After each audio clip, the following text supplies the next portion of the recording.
Hey everyone, The Last Breath is based on a real life underwater catastrophe for deep sea divers off the shores of Scotland.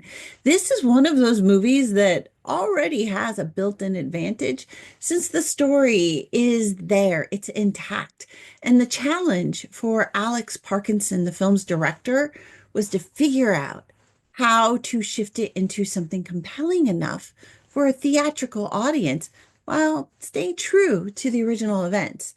So, without giving away any spoilers, how does Last Breath handle that challenge? Before we get into it, give this review a thumbs up, subscribe for more, and let YouTube's algorithm know what you think. Thanks so much. All right, so this is a heart-pounding film about deep sea divers who are battling the elements to rescue their crewmate.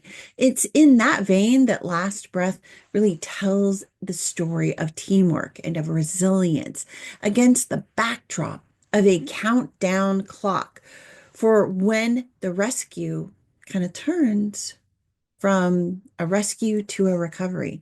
And this is really based on a true story, and it follows a team of saturation divers who are working in the North Sea on the pipeline that's down there on the seabed. This is really one of those essential pieces of infrastructure that is needed to deliver gas to Scotland so that all the houses stay warm, all the houses have gas to operate. And without this pipeline, things stop working. So, Duncan Allcock is played by Woody Harrelson, also known as the Sat Daddy, like saturation tank daddy. He leads the three-man crew, which includes himself, plus Diver One, who is Dave Yuasa, played by Simu, and Diver Two, who is Chris Lemons, played by Finn Cole. When a brutal North Sea storm knocks out their ship's positioning system, like all of the positioning just goes down, it begins to drift while the divers are already down, positioned hundreds of feet below the surface. Their captain and their first officer and the bridge crew work feverishly above water to fix the problem, and they're forced to make some life altering choices along the way. This turns what was a dangerous but routine dive into a life or death crisis as they fight to get their men back to safety. Immediately, Last Breath gives you a sense of who these men are and why they do the work that they do. They love their jobs, and the film really makes sure that you feel that connection to their work and to each other before plunging into the conflict. The chemistry among the cast is great. Woody Harrelson and Simu bring this grounded, experienced energy to their roles, while Finn Cole, playing Chris, also known as Diver 2, feels kind of a bit less experienced as an actor, but in this case, that's actually better for the role. It actually works for his character because his character is also newer to the job.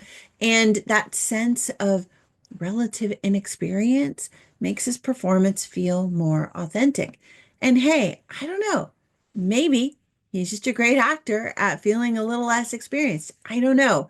It came off really well though, and I appreciated how he pulled off that aspect of his character. One of the strongest things in The Last Breath is how closely it aligns with the documentary and real life events. After I saw the film, I had to go watch the documentary. I went and found it because I was curious how dramatized the events actually were in the theatrical release. And I was not only surprised, but impressed by how accurate it was to the documentary. Last Breath, it didn't need to exaggerate its events or the tension above or below water because everything in it already happened and it's already thrilling. It's already nerve-wracking enough as is.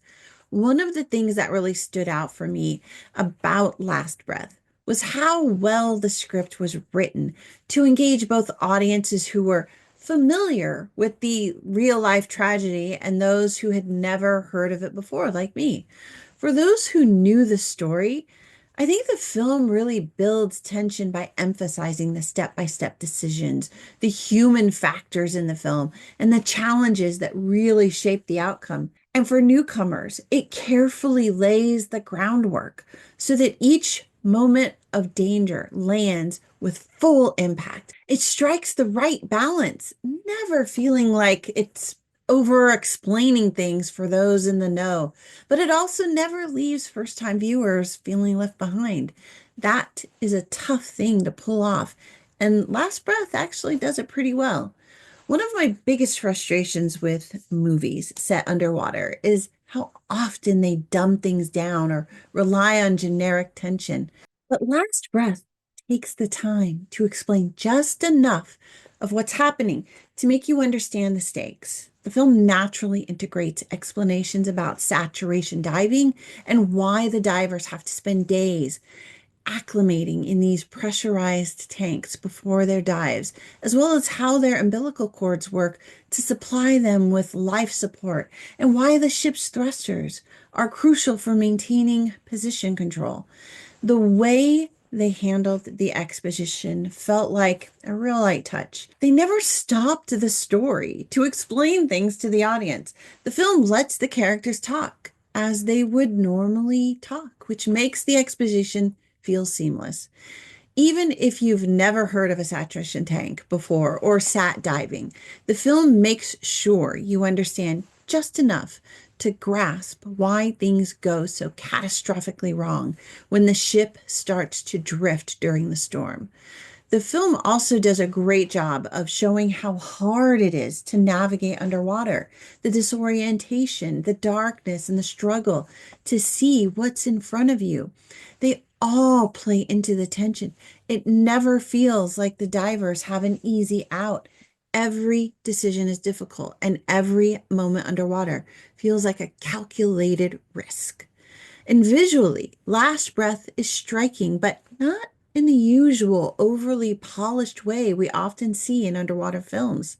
A lot of underwater movies make everything look too clean, too blue, too perfectly illuminated. But here, the filmmakers understood that real underwater environments are often murky, eerie, or disorienting. And the way the light behaves in deep water is captured logically, showing how light bends and gets swallowed by the darkness or creates that weird fog by reflecting particles that get stirred up from the seabed. Some moments are just mesmerizing, while others are downright claustrophobic when things go wrong. You start to feel how difficult it is to navigate in this space. The disorientation is real, and that kind of adds to the dramatic tension in a way that no made up sea monster or over the top CGI can match. Now, I'll admit, there were moments in the film where I was like, that doesn't look too real. That would never happen in that way. But after watching the documentary, I was kind of shocked to see that the things I thought were exaggerated or unrealistic were actually pretty much true. And that surprised me so much.